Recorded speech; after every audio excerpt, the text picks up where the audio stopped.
यहाँ से इस मंच से क्या संदेश दिया जाता है? एक बात, वो क्या है?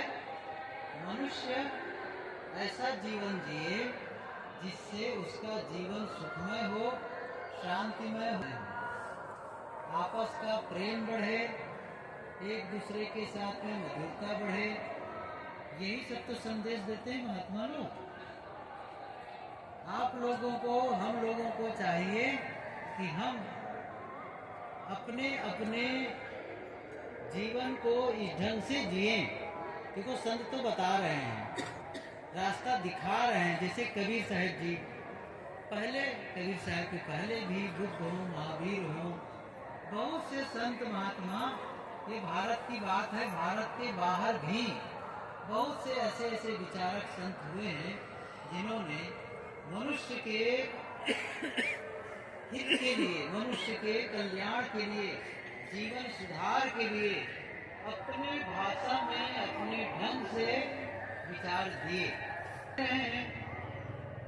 वो संदेश हम सबको दे रहे हैं। जब कबीर साहब का संदर्भ है, कबीर साहब का कैंप है, शिविर है, तो कबीर साहब जी ने भी रास्ता बनाया है। और इसीलिए तो कहते हैं कबीर पंथ। कबीर पंथ का मतलब क्या हुआ? कबीर पंथ का मतलब है, कबीर ने एक ऐसा पथ, रास्ता बताया है जिस रास्ते पर चल के जीवन सुख शांति का अनुभव करे। एक ऐसा जिससे जीवन का कल्याण हो, उस पथ पे चलना है। उन्होंने जो पथ बताया, उसी पथ पर चलने वाले को कबीरपंथी कह देते हैं। अब पथ बना हो, रास्ता बना हो, और उस रास्ते पर कोई न चले और गलत रास्ता छोड़ करके भटके इधर उधर, तो फिर वो रास्ता की गलती नहीं है, पथ की गलती नहीं है, गलती है राही की। साहब की पंक्ति है, साहब की पंक्ति है कि राह बिचारी क्या करे दो पंथी चले विचार, आपन मार्ग छोड़ के रहे विचार विचार। आप लोग श्री निवरे साहब जी के बारे में जानते हैं? जानते होंगे ना? संत श्री निवरे साहब जी है ना? बहुत लोग अजवा वाले सब जानते होंगे, अधिकतम लोग। वो इस पंक्ति को बहुत कहते थे, राह बिचारी क्या करे जो पंथी चले विचार, आपन मार्ग छोड़ के रहे उजार उजार। तो ये उजार उजार तो रास्ता है और न चलो, और रास्ता छोड़ करके दूसरे में भटको, खाई खंडक में चलो, जहाँ कांटे हो, कंकड़ हो, खाबड़ जमीन हो, तो फिर क्या होगा? तकलीफ होगी। मेरा मतलब है, संत महात्माओं ने जो सुपथ बताया है, सही रास्ता बताया है। भाई देखो, आप और हम सही रास्ते पर चल। अब सही रास्ते का क्या मतलब है? जरा ध्यान दो। सही रास्ते का क्या मतलब है? अच्छा, गलत रास्ते का क्या मतलब है? जिस रास्ते पर चलकर आराम से हम अपनी मंजिल पहुंच जाएं, वो सही रास्ता है। और जिस रास्ते पर चलने से हम भटक जाएं, हमें तकलीफ हो, वो रास्ता गलत है ना? वो रास्ता गलत है। अब कल्याण के लिए सही रास्ता, इसका मतलब है जिस रास्ते पर चलकर हमें सुख का अनुभव हो, शांति का अनुभव हो, आपस में प्रेम का अनुभव हो, सुंदर स्वास्थ्य का अनुभव हो, समझ लो वो रास्ता सही है। अब आप सोचो, कोई चोरी करेगा, कोई हिंसा करेगा, तो क्या हुआ?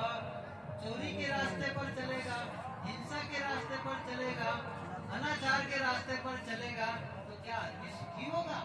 हो सकता है कि पैसा मिला चोरी करके और कोई न जान पाए, न पकड़े, तो कैसा लगेगा? मैं पैसा पा गया। लेकिन क्या होगा? पैसा जो चुरा करके लाया या किसी को ठग करके लाया, झूठ बोल करके लाया, तो थोड़े दिन में वो पैसा खत्म हो जाएगा, चोरी का समय भी खत्म हो जाएगा, लेकिन चोरी करने का संस्कार खत्म नहीं होगा। मैंने चोरी की, ये बात याद रहेगी, ये बात याद रहेगी। और वो जो बातें आपने गलत की है वो आपके भीतर में कांटे की तरह चुभते हैं, ये ध्यान रखें। कोई भी आदमी, गुरुदेव जी के पास में एक आदमी आया, मिलते रहे होंगे, एक बार उन्होंने कहा कि मैंने उनको मार दिया, कोई नहीं जान पाए, मतलब उनको प्राण सहित जान सहित मार दिया और हत्या कर दी, लेकिन वो गवाह के अभाव में या पुलिस के नहीं इंक्वायरी करने के नाते उस पर कोई कार्रवाई नहीं हुई। लेकिन वो आदमी कहता था कि मैंने तो उन्हें एक बार मारा, लेकिन वो मुझे रोज मारने आता।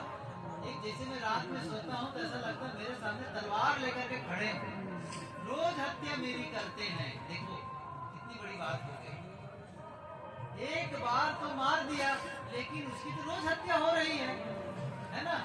मैं कह रहा था गलत रास्ते पर चलकर, गलत रास्ते पर चलकर हम कभी भी सुखी नहीं हो सकते।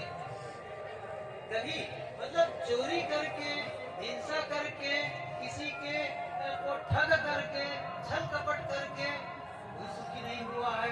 इसका मतलब वो गलत रास्ता है, समझ लो वो गलत रास्ता है।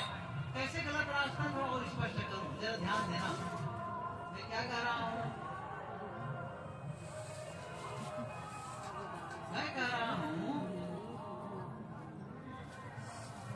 गलत रास्ता इसलिए है कि जिस काम को करने के पहले,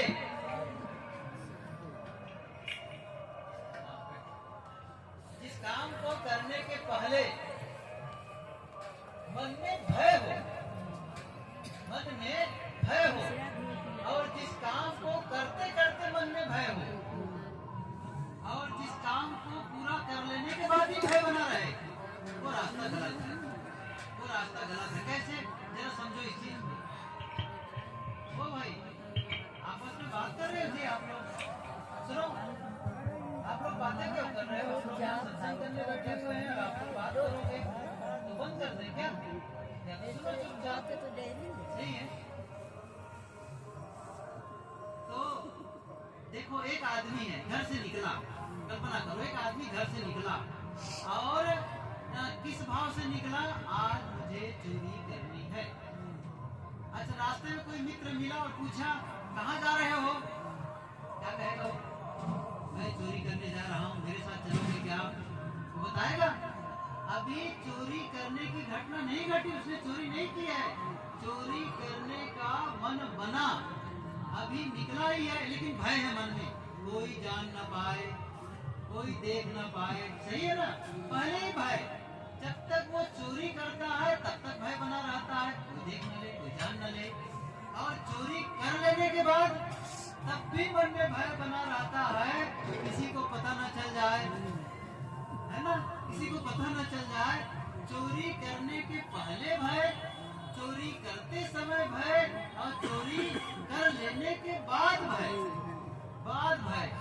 एक उदाहरण दिया, चोरी, कोई हिंसा करे तब भी यही बात है, कोई व्यभिचार करे तब भी वही बात, कोई गलत काम करने जाएगा वह किसी दूसरे को बताता नहीं है। लेकिन एक आदमी सत्संग सुनने के लिए घर से निकला, उनको पता चला वहाँ सत्संग हो रहा है, यहाँ से 2 किलोमीटर दूर सत्संग हो रहा है या 5 किलोमीटर दूर सत्संग हो रहा है, और घर से निकला। उसके मित्र ने पूछा कहाँ जा रहे हो भाई, तो क्या वो चुपचाप रहेगा, वो बताएगा नहीं। उसको इतनी खुशी हो कि मैं सत्संग में जा रहा हूँ, बताएगा ना, तुम भी चलोगे, तुम भी चलोगे।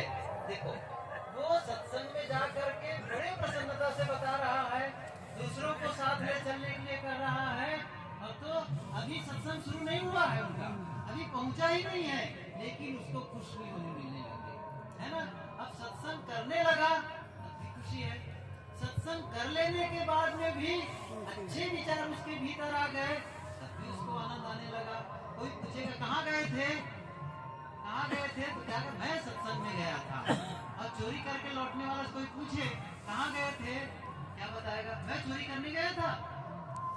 मेरा मतलब है सही रास्ता क्या है? सही रास्ता का मतलब है जिस रास्ते पर चलकर, जिस काम को करके या जिस काम को करने के विचार केवल उठे, केवल भाव जगे और आपको अच्छा लगने लगे, आपको आनंद आने लगे, प्रसन्नता आने लगे और उस काम को करते करते प्रसन्नता महसूस हो और काम पूरा हो जाने के बाद भी आपको अच्छा महसूस हो, वो सही रास्ता है।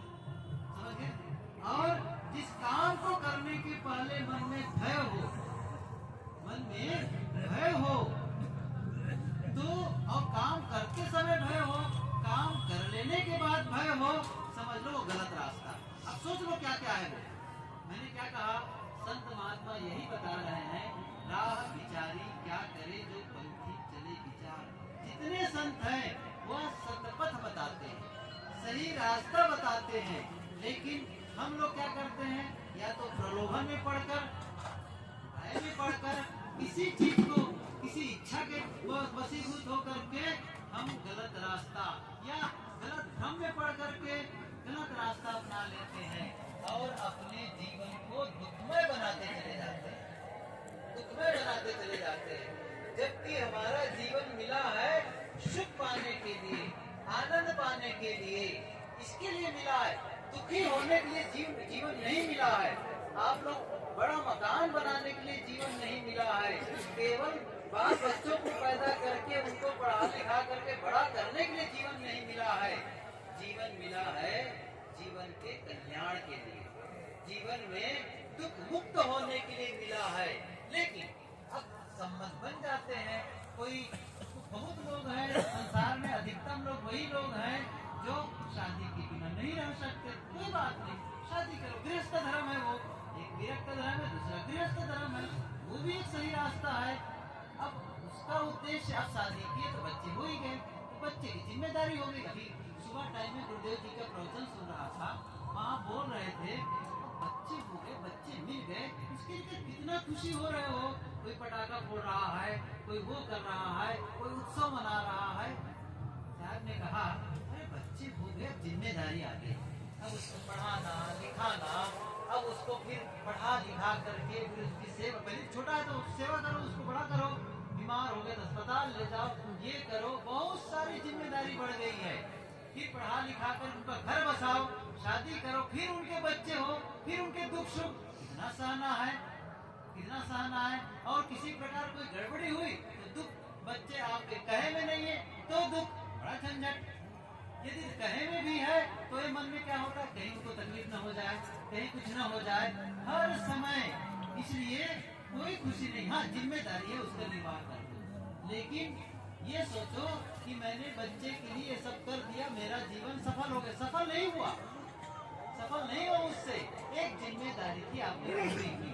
लेकिन आप ऐसा करते करते अपने जीवन को साधनामय बना सकते हैं, कर सकते हैं। उसी बीच में आपको क्या करना है, थोड़ी सी अच्छी पुस्तकों को पढ़ने की आदत डालो, सत्संग सुनने की आदत डालो, और जो भी करो ईमानदारी पूर्वक सही करो, सबके साथ मीठा व्यवहार करना शुरू करो, उस साधना में जीवन बिताना शुरू करो। थोड़ा सा साधना में अपने आप को लगाओ तो गृहस्थ में भी रह करके आप बहुत दूर तक के आप चल करके सुखी जीवन जी सकते हैं। कोई जरूरी थोड़े कि कोई विरक्तों के लिए, और कई विरक्त साधु होकर के भी बस दुनियादारी में अटके रह जाते हैं, बस दुनिया को रिझाने में खिजान। न उनके जीवन, पूछो उनसे, तमाम साधु लोगों को देख लो, न उनको पुस्तक पढ़ने का समय मिलता है, न ध्यान चिंतन का समय मिलता है। बस जहाँ भंडारा यहाँ वहाँ जाते रहेंगे, वहाँ मिला वहाँ खाए, बस वो हल्ला हाय वो करते हुए खत्म। थोड़ी बहुत हुई लड़ाई झगड़े में खत्म। न गृहस्थ का कल्याण है, न विरक्त का कल्याण है। कल्याण है जो अपने जीवन को साधनामय बनाए, उसका कल्याण है। मतलब जो सही रास्ते पर चले उसका कल्याण है। हम सबको क्या करना है, जो संतों ने रास्ता दिखाया, मैंने बताया ना, वो साफ है। जिस काम को करने के पहले या बाद में या करते समय आनंद अनुभव, जैसे कोई आप सदग्रंथ पढ़े या सदग्रंथ पढ़ने का विचार करे, तो क्या उनको बुरा लगेगा? सदग्रंथ पढ़ते समय ज्ञान अर्जित हो रहा है, पढ़ लेने के बाद भी ज्ञान का अंदर जो संस्कार बैठे अभी सत्संग सुन रहे उसका भी प्रभाव रहेगा। और उसके पश्चात कोई अच्छा काम करे, किसी की सेवा कर दे, किसी का सहयोग कर दे, अच्छा ही है उसके लिए। और किसी को धोखा दे दे, किसी को छल कपट कर दे। देखो कबीर साहब की पंक्ति याद करो, कबीर आप ठगाइए और न ठगिए कोई, आप ठगा सुख उपजे और ठगे दुख होए। शायद ने क्या कहा, दूसरा कोई आपको ठग ले इसकी चिंता मत करो, दूसरे को ठगोगे तो कितना नुकसान हो जाएगा।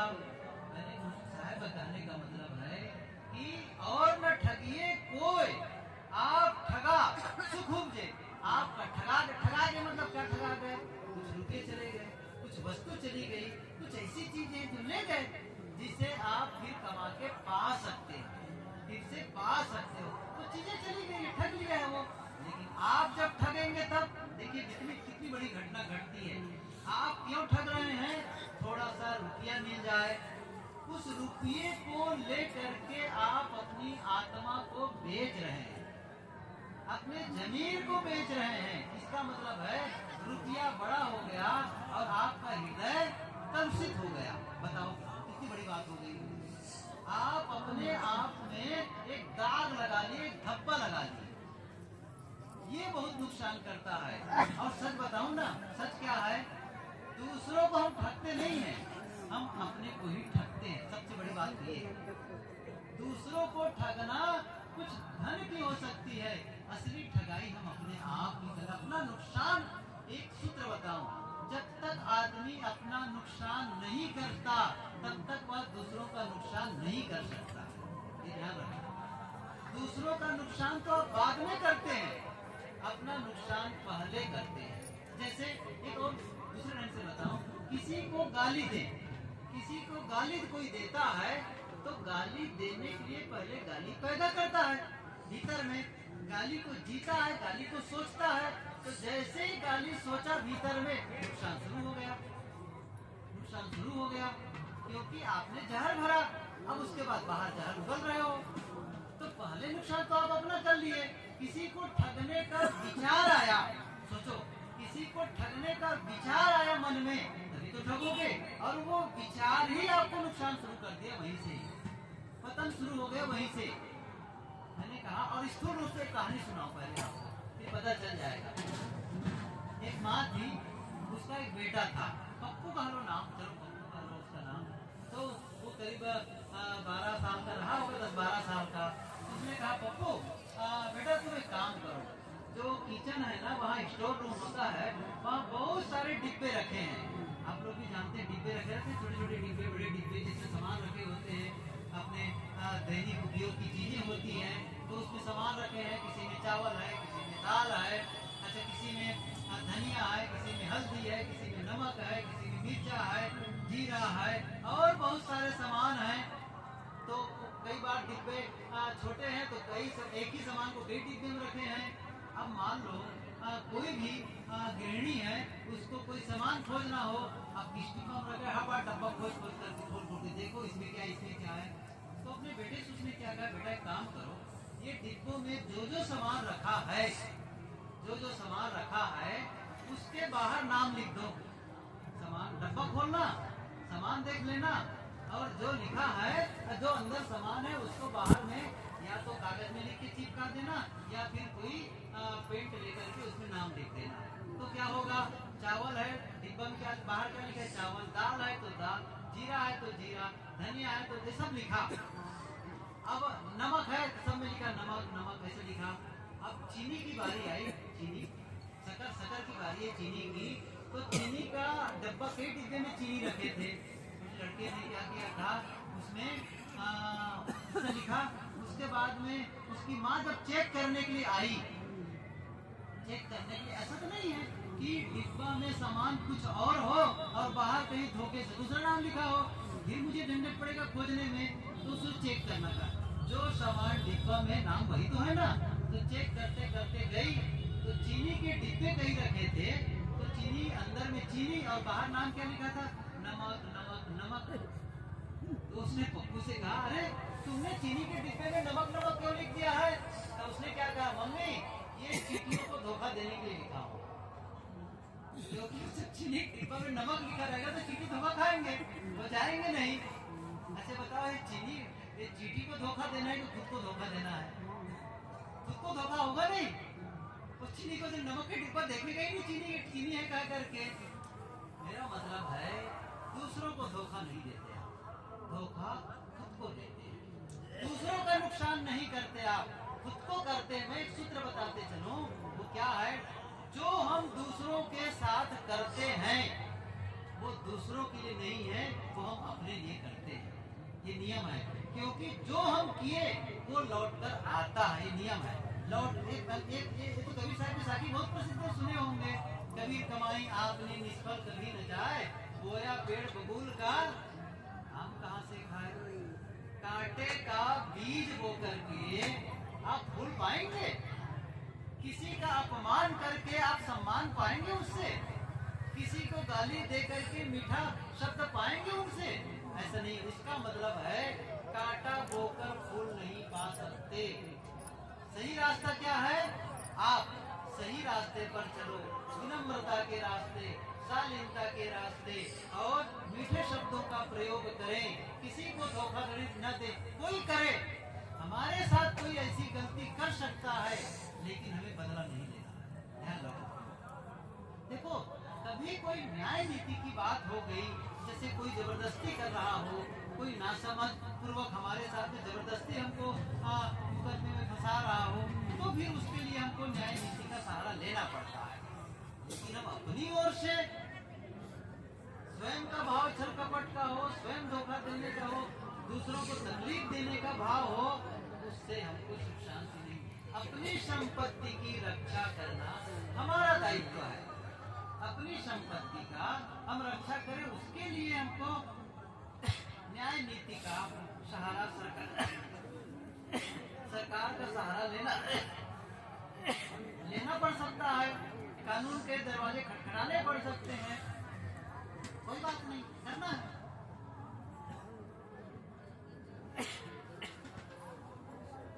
लेकिन जो संतों ने रास्ता बताया है, उस रास्ते पर चलकर हम सुखी हो सकते हैं। तो कुछ बातें मैंने कही, उस पर ध्यान दें। एक तो है हमें अपने जीवन को साधना वाली बनाना। समझ रहे हैं ना? अब ये कहोगे हम तो गृहस्थ हैं, हम तो पढ़े लिखे नहीं हैं। अच्छा, पढ़े भी लिखे नहीं है तो समझ लो, पढ़े लिखे नहीं है तो भी तो जीवन को सुंदर बना सकते हो। कोई कहे हम तो स्त्री हैं, हमारा काम तो भोजन बनाना है और घर गृहस्थी का काम करना है, नहीं, इतना ही नहीं है। वही काम को करते करते आप अपने जीवन को सुंदर बना सकते हैं। ये ध्यान रखो। जैसे मैं एक उदाहरण बताऊं, आपको भोजन बनाना है, माताओं को कह रहा हूँ, आपको भोजन बनाना है, तो भोजन बनाते बनाते आप झुंझलाओ, मुझे ही रोज भोजन बनाना पड़ता है, देखो मेरा सहयोग कुछ नहीं करते, ये है वो है, भड़बड़ाते रहो। बनाना भी पड़ रहा है और गुनगुना भी रहे हो। क्या मतलब है? या तो बनाने से छुट्टी मिल जाए आपका, गुनगुनाने से तब तो ठीक है, अब बनाना आपको ही पड़ेगा। तब क्या करो, जब मुझे काम करना ही है तो मुझे खुशी से करना है। ध्यान रखो। और क्या सोचना है, मेरे घर में जितने लोग हैं, मेरे घर के लोग, वो मेरे घर में देवी और देवता है। क्यों? मेरा घर मंदिर है, मेरा घर मंदिर है, और इस घर रूपी मंदिर में रहने वाले जितने लोग हैं, ये सब देवी और देवता हैं। तो मैं जो भोजन बना रही हूँ, ये प्रसाद है उन देवी देवताओं को भोग लगाने के लिए। मेहनत आप तब भी कर रहे थे जब गुनगुना रहे थे, तब मेहनत अब भी कर रहे हैं, उतनी मेहनत कर रहे हैं। अब भाव बदल गया। समझ रहे हैं ना? भाव क्या बदल गया? अपने घर के जो देवी देवता के रूप में हैं, अपने चाहे वो भाई हो, पति हो, पत्नी, कोई भी हो, घर का सदस्य, वो हमारे लिए देवी देवता। ये तो कबीर साहब का सिद्धांत है। कबीर साहब का सिद्धांत क्या है? ना उन्होंने मंदिर में जाकर के देवी देवता को माना, न चित्र मूर्ति में देवी देवता को माना, न आकाश में देवी देवता को माना, न तीर्थों में देवी देवता को माना। उन्होंने कहा जो आपके घर में या जो आपके आसपास लोग हैं, वे देवी और देवता हैं। जितने नर वो देवता और जितनी नारियां वो देवी। हम लोग क्या करते हैं, एक ऐसी मिट्टी और उसमें लकड़ी का ठाट और कुछ पैरा वगैरह डाल करके ऊपर से मिट्टी लपेट करके रंग रोगन करके कपड़ा बना लेते हैं और उसके सामने जाकर के क्या कहते हैं, तुम्हें वो माता चा पिता, तुम्हें वो बंधु और बहुत सारे मंत्र कहते हैं। वो जगदम्बा, जिसको क्या जगदम्बा कह रहे हैं, जो एक मक्खी भी पैदा नहीं करती उसको जगदम्बा कह रहे हो। और घर की माताएं जो सबको पैदा की हुई हैं, उनके सामने हाथ जोड़कर कभी भी उनके सामने तुम्हें माता पिता तुम्हें नहीं कहेंगे। घर की माता, घर में जो है माताएं जिनकी सचमुच पूजा होनी चाहिए, उसका अपमान, उसको तिरस्कृत करते हैं और मिट्टी की कोई देवी बना करके उसकी पूजा करते हैं। कबीर साहब ने कहा नहीं, असली देवी देवता आपके परिवार में है और उनकी पूजा क्या है, उनके साथ सुंदर व्यवहार करना, उनका सम्मान करना। अब घर के देवी देवता देवियों का अपमान कर रहे हो, चाहे वो पत्नी के रूप में हो, माता के रूप में हो, बहन के रूप में हो, बहू के रूप में हो, सास किसी के रूप में हो, वो देवी है, उसका सम्मान होना चाहिए। तो बाहर में मिट्टी की देवी बना करके आप उसका सम्मान कर रहे हो और सचमुच जीता जागता हुई देवी उसका अपमान कर रहे हो, ये पूजा सही नहीं है। ये साहब ने कहा, तो मैं कह रहा था धर्म रूपी मंदिर में जितने लोग हैं हमारे, वो देवी देवता हैं। मैं उनके लिए, उनको भोग लगाने के लिए प्रसाद तैयार कर रही हूँ। अब देखो वही भोजन बनाना आपके लिए पूजा बन जाएगा। याद रखो, पूजा। आप घर की सफाई करते समय आप कहो मुझे ही रोज साफ करना पड़ता है ना, कौन करे, आप ही को करना है, आपका घर है तो आप कहो मैं मंदिर की सफाई कर रही हूँ।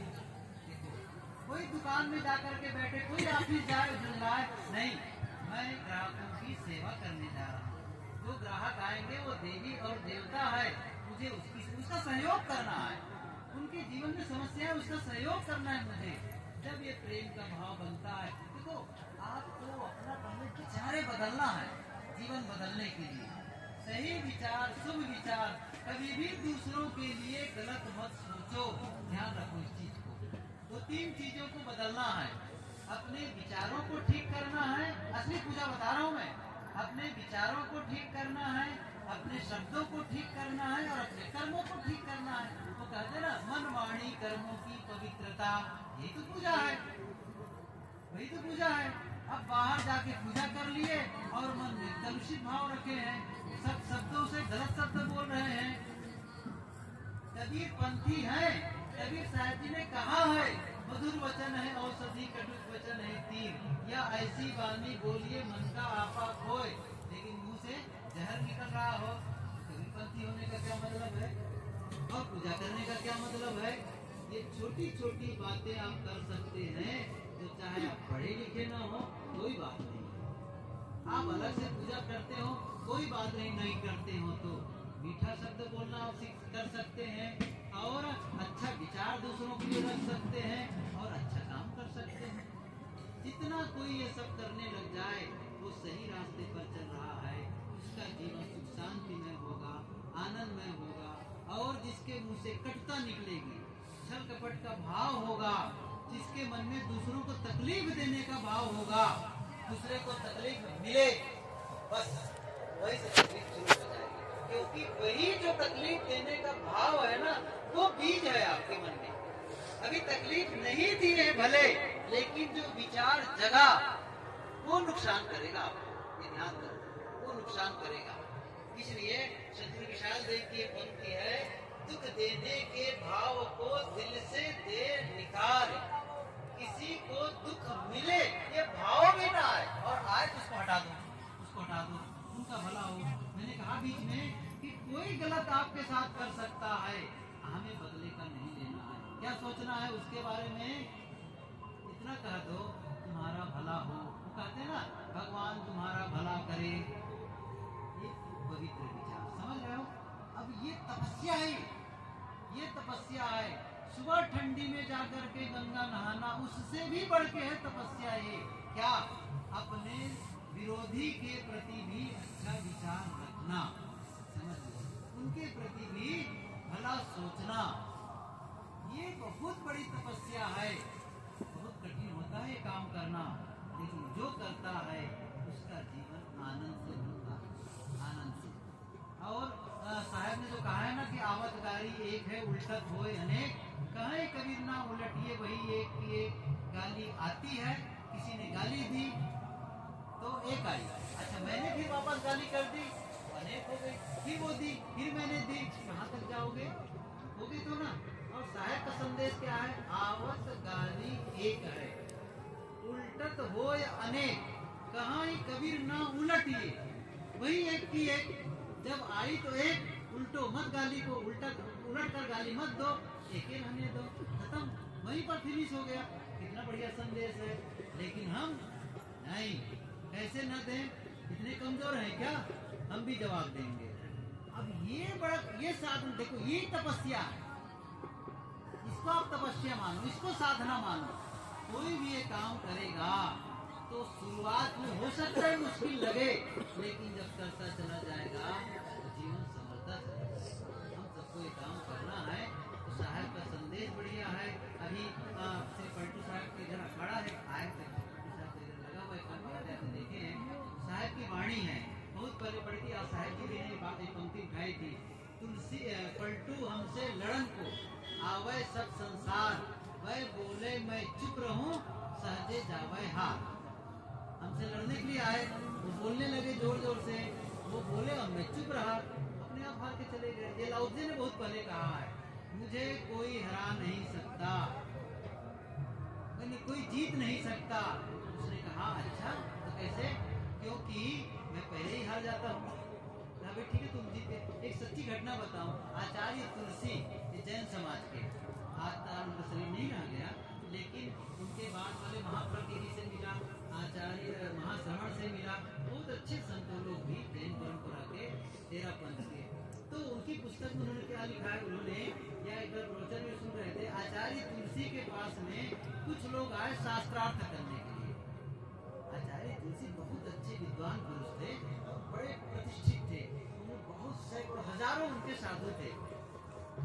तो वो शास्त्रार्थ करेंगे, आकर कहे हम शास्त्रार्थ करेंगे। और कुछ उन्होंने कहा कि शास्त्रार्थ क्यों करोगे? कहे भाई हम शास्त्रार्थ करेंगे और आपसे जीतेंगे, मतलब शास्त्रार्थ में जीतेंगे, बताएंगे। उन्होंने कहा कि काम करो, आप शास्त्रार्थ में जीत गए, मैं हार गया, कहो मैं लिख के दे देता हूँ। क्या कहा? कहो मैं हार गया, बताओ उन लोगों को हम तुलसी से, आचार्य तुलसी से जीत गए। बस सोचो जरा से, जो पहले ही हार गया, अब उसको हराने वाला कौन है? और सभी जानते, किसी को बताएगा कि मैं आचार्य तुलसी को शास्त्रार्थ में, कोई विश्वास नहीं करता उनको, पहले के मैं हार जाता हूँ। मैं उदाहरण दिया, कहने का मतलब है, साहब ने कहा लघुता से प्रभुता मिले, या जस द्वितीया को चंद्रमा शीश नमः सब कोई, विनम्र आदमी हमेशा विजयी होता है। आप अच्छा बाहर की बात छोड़ दीजिए, आपका घर कई बार आपको अपने बच्चों से हारना होता है, ध्यान रखो, अपने ही बच्चों से हारना होता है, उनके सामने झुकना होता है।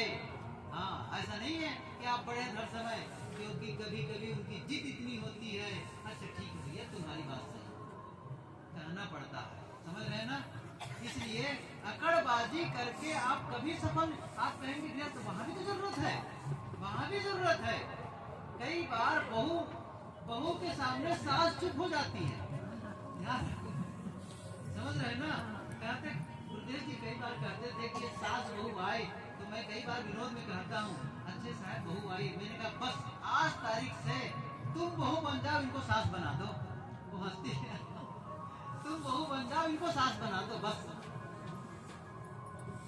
बड़ी बात।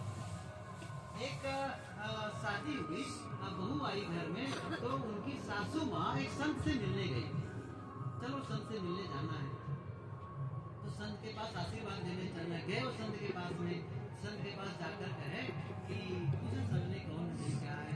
साहब ये आज मैं एक निर्णय लेकर के आई हूँ। कौन सा निर्णय लेकर? सास ने कहा ये मेरी बहू है, आज तारीख के बाद मैं सास और बहू के रिश्ते को खत्म करने आई हूँ। बहू घबरा गई, क्या कह रही समझ रहे हो? संत के पास जाकर क्या कहती है, आज मैं इस सास बहू के रिश्ते को खत्म करने आई हूँ।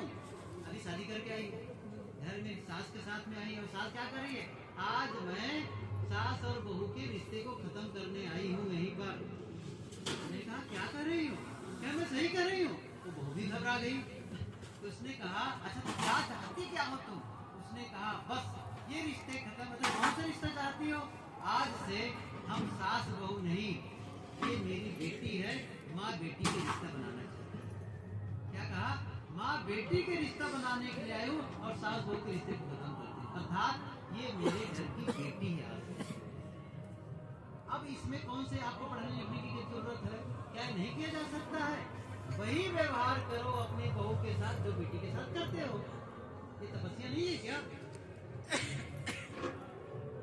मैं कह रहा था कि रास्ता है, एक ऐसा रास्ता है जिस पर चल करके जीवन को सुखमय बना सकते हो, शांतिमय बना सकते हो, आपस के प्रेम को बढ़ा सकते हो और जीवन को कल्याणमय बना सकते हो। और एक दूसरा रास्ता है जहाँ पर चलने से कांटे गड़ने हैं, चुभने हैं, दुख है, अशांति है, पीड़ा है और लड़ाई और संघर्ष है। इसलिए हम सब